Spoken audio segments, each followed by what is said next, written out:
इंसान जब तक इंसानियत का रास्ता अपनाता है वो इंसान लगता है, और जैसे ही इंसानियत को छोड़ देता है शैतानों से बदतर हो जाता है। इंसानियत का रास्ता सबसे प्यार मोहब्बत करना, और वो भी बेगर्ज निस्वार्थ, और अल्लाह वाहिगुरु गॉड खुदा रब का नाम लेना, हमेशा अपने अंदर दया रहम रखना, ताकि मालिक की खुशियों की बरसात हो। किसी परेशान को, किसी दुखी को देख के जो हंसते हैं, एक तरह से वो भी शैतानों का ही रास्ता अपनाते हैं। किसी को गम दुख दर्द चिंता में तड़पता देख के होना ये चाहिए कि उसका दुख दर्द दूर करो, उसकी परेशानी दूर करो। इसी का नाम इंसानियत है। पर अगर किसी को दुख दर्द परेशानी में तड़पता देख के आप ठहाके लगाते हैं, आप उसका मजाक उड़ाते हैं, तो ये शुरुआत है शैतानीपन की। इसलिए अपने अंदर दया रहम की भावना को मरने न दो, हमेशा उसे जिंदा रखो। क्योंकि अगर भावना इंसानियत की होगी तो कर्म भी इंसानियत के जरूर करोगे। और इंसानियत के कर्म ही परमात्मा के करीब करते हैं। जो इंसानियत के कर्म करते हैं भगवान उन्हें ही खुशियां देता है। कई लोगों पे असर कुछ देर रहता है, संत पीर फकीर समझाते हैं, मालिक की बात बताते हैं, असर होता है।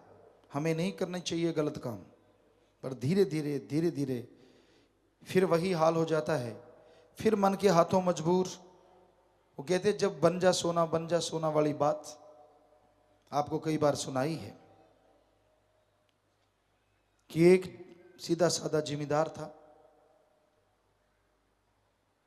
संत की किसी की सेवा करता था, पर बहुत गुस्सैल था, धैर्य नहीं था। तो संत बड़े खुश हुए, देखा कि ये बहुत सेवा करता है, इसे कुछ बख्श देना चाहिए।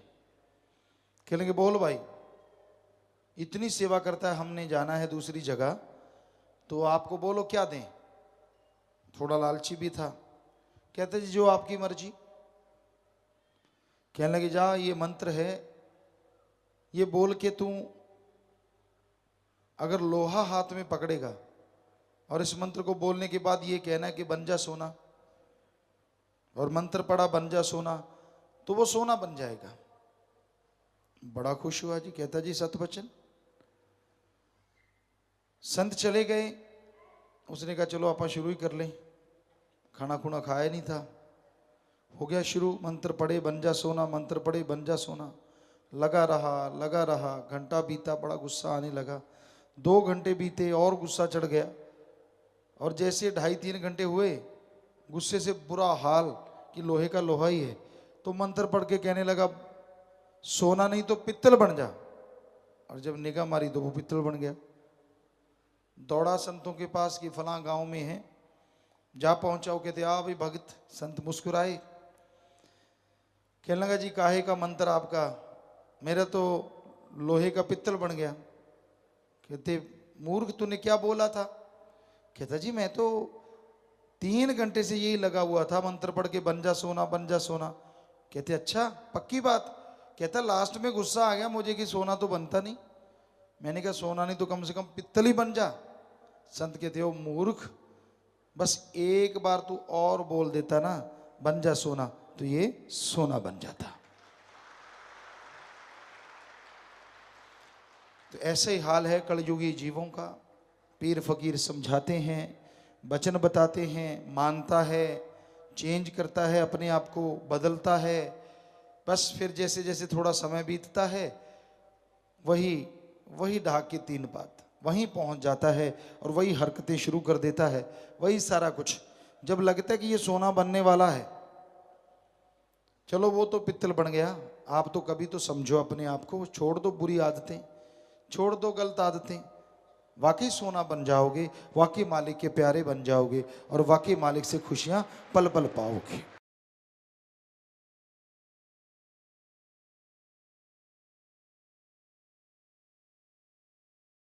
मालिक का नाम हर जगह, हर समय, हर पल होता रहता है। भागों वाले, नसीबों वाले मालिक के नाम को पकड़ पाते हैं, यानी वो आवाज, अनहद बाणी हर समय हर जगह होती रहती है।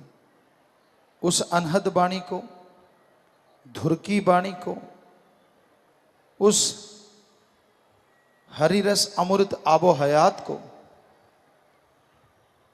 देख सकता है, चख सकता है कोई जो संत पीर फकीरों के वचनों पे अमल करता है। भाग्यशाली होते हैं वो चीफ जो संत पीर फकीर की बात को सुन के अपनी जिंदगी में अमल किया करते हैं, ईश्वर का नाम जपते हैं, ईश्वर की बनाई सृष्टि से निस्वार्थ भावना से प्यार करते हैं और बेगर्ज सेवा हमेशा कमाते रहते हैं। गर्जी प्यार संसार में बहुत है, लेकिन जो बेगर्ज मोहब्बत करते हैं वो मालिक के आशिक होते हैं।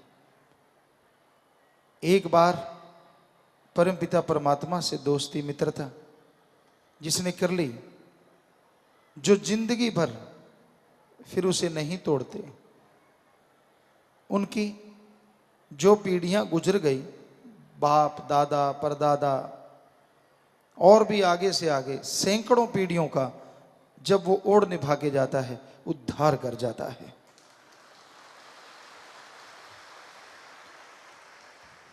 इसलिए सुमरन मालिक के नाम से अपनी लिप जोड़ के रखो। ज्यों ज्यों आपकी लिप पक्की होती जाएगी, आपका मन आपको तंग करेगा, मनमते लोग तंग करेंगे, काल, काम वासना, क्रोध, लोभ, मोह, अहंकार, मन माया, ये सब आपकी घेराबंदी करेंगे। लेकिन उस लिप को आप अगर पकड़े रखोगे तो एक दिन ऐसा जरूर आएगा, ये सारे चारों खाने चित चले जाएंगे और आत्मा परमात्मा का मिलन होके रहेगा। पर ये आप पे निर्भर करता है, आप कितने दृढ़ यकीन वाले हैं, कितना आप में हिम्मत है, कितनी देर आप मन के सामने रुकते हैं, अपने बुरे विचारों से लड़ते हैं। और लड़ने का तरीका संत बताते हैं, सुमरन किया करो, सेवा किया करो।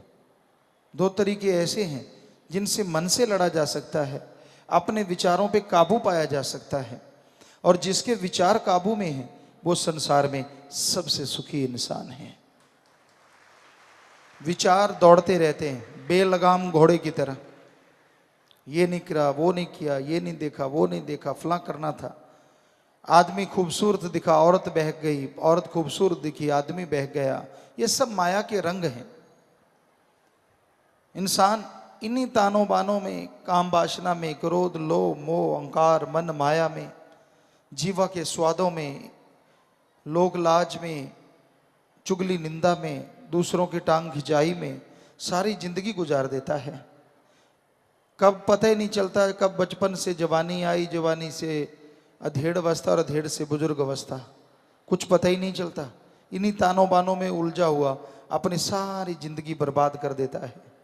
राम का नाम लेना था, अल्लाह का नाम लेना था, उसमें भी दिखावा, उसमें भी ज़्यादा ढकोसले आज संसार में बढ़ गए। ईश्वर का नाम लेने के लिए कपड़ों का रंग बदलना या जगह बदलने की जरूरत नहीं होती।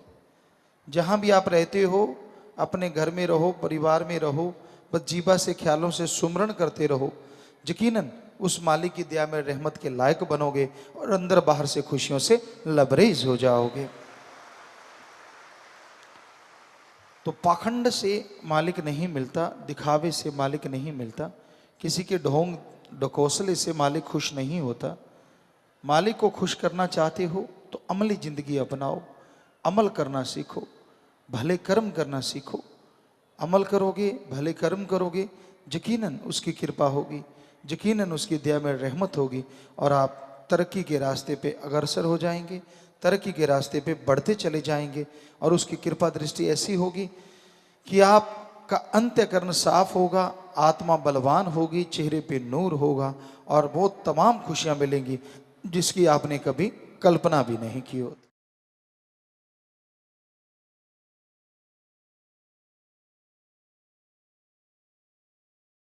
सत्संग ऐसी जगह, यहाँ आने से असीम सुख मिले, आत्मा का चैन मिले, वो करार मिले जिसके लिए मनुष्य शरीर मिला है, वो परमानंद मिले जिसकी कल्पना नहीं की जा सकती। तो उस परमानंद को पाने के लिए, परमपिता परमात्मा की वो तमाम खुशियां हासिल करने के लिए यह जरूरी है कि इंसान सत्संग करे, सुने और सुन के अमल करे। वचनों को सुनना, उस पे चलना बहुत बड़ी बात है। सत्संग में आने से संचित कर्म कट जाते हैं, सत्संग में आने से परमानंद मिलता है। पर कोई सुन के अमल कर ले तो नए कर्म बन जाते हैं और मालिक की तमाम खुशियां मिल जाती हैं जिसके बारे में कभी सोचा भी नहीं होता। अलग अलग संग है, अलग अलग सोहबत है इस संसार में। ठग हैं, डाकू हैं, चोर हैं, जुआरी हैं, नशेड़ी हैं। जिसके भी पास बैठते उसको कहते हैं संग करना, कि जैसा आप संग करते हैं वैसा रंग लाजमी चढ़ जाता है। बुरे का संग ना करो, लोभी लालची का संग ना करो, ठगी बेईमानी भ्रष्टाचारी का संग ना करो। संग करना है नेक भले पुरुषों का संग करो और सर्वोत्तम संग सत्संग करो, ताकि मालिक की दृष्टि आप पे पड़े और उसकी दया में रहमत से अंदर बाहर से आप उसके दर्शन कर पाए। उसके नूरी स्वरूप के दर्शन करने से क्या होता है? दुनिया में रहते आपको जो भी स्वाद, इंद्रियों के भोग विलास, जीवा का स्वाद जो भी अच्छा लगता है, करोड़ों अरबों गुना उसका स्वाद ज्यादा है। दुनियावी स्वाद, जीवा या इंद्रियों का भोग विलास क्षणिक होता है, कुछ देर का होता है। लेकिन राम, अल्लाह, वाहिगुरु, ईश्वर का जो स्वाद है एक बार आ जाए तो वो परमानेंट कायम रहता है। तो सत्संग सुन के अमल करने से उस परमानंद को आप पा सकते हैं, उस लज्जत को हासिल कर सकते हैं। बस वचनों पे अमल करना है, वचनों को मानना है। वचनों को मानते हुए, सत्संग पे अमल करते हुए अगर आप आगे बढ़ोगे तो यकीनन मालिक की दया में रहमत होगी और अंदर बाहर खुशियों से आप माला माल हो जाओगे।